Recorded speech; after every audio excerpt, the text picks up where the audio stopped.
केंद्रीय शिक्षा मंत्री रमेश पोखरियाल निशंक का कहना है कि फरवरी 2021 तक बोर्ड परीक्षाएं नहीं होंगी। 10वीं और 12वीं कक्षा की बोर्ड परीक्षाएं घटाए गए सिलेबस के आधार पर आयोजित होंगी। उन्होंने कहा कि परीक्षा में 33% आंतरिक विकल्प दिया जाएगा। कुल सिलेबस का 30% हिस्सा खत्म कर दिया गया है और कुछ राज्यों ने इसे घोषित कर दिया है। पश्चिम बंगाल की मुख्यमंत्री ममता बनर्जी ने मंगलवार को प्रेस कॉन्फ्रेंस कर केंद्रीय गृह मंत्री अमित शाह पर तगड़ा पलटवार किया।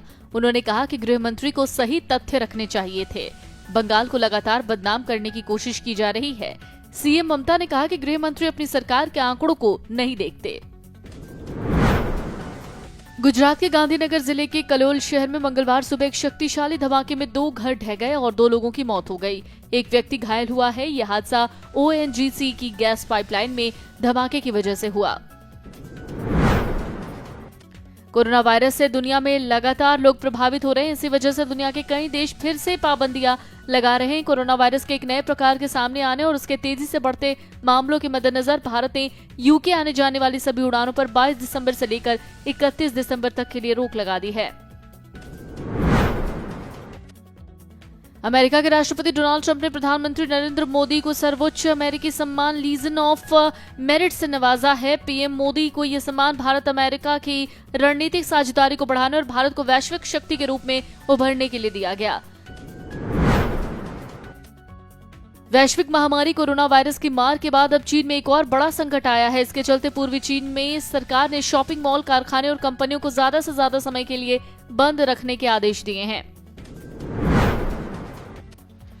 यूपी में विधानसभा चुनाव लड़ने के ऐलान के बाद आम आदमी पार्टी ने प्रदेश सरकार के खिलाफ घेराबंदी तेज कर दी है। इसी कड़ी में दिल्ली और यूपी के विकास मॉडल पर खुली बहस के नाम पर मंगलवार को लखनऊ पहुंचे दिल्ली के उप मुख्यमंत्री मनीष सिसोदिया ने प्रदेश सरकार पर जमकर निशाना साधा है। उन्होंने कहा कि यूपी के कैबिनेट मंत्री सिद्धार्थ नाथ सिंह को अपनी सरकार के काम पर भरोसा है तो उन्हें खुली बहस के लिए सामने आना चाहिए। बीती रात मुंबई पुलिस ने 34 ऐसे ही गणमान्य लोगों को पकड़ा है जो इन नियमों की जमकर धज्जियां उड़ा रहे हैं। इनमें भारतीय क्रिकेटर सुरेश रैना भी शामिल हैं।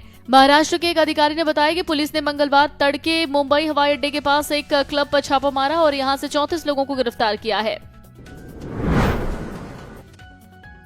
केरल में तिरुवनंतपुरम की एक सीबीआई अदालत ने 21 साल के सिस्टर अभया की हत्या के सिलसिले में कैथोलिक पादरी और एक नन को मंगलवार को दोषी पाया। उनका शव 1992 में कोट्याम के एक कॉन्वेंट के कुएं में मिला था। विशेष सीबीआई अदालत के न्यायाधीश जे सनल कुमार ने इस मामले में फैसला सुनाया है।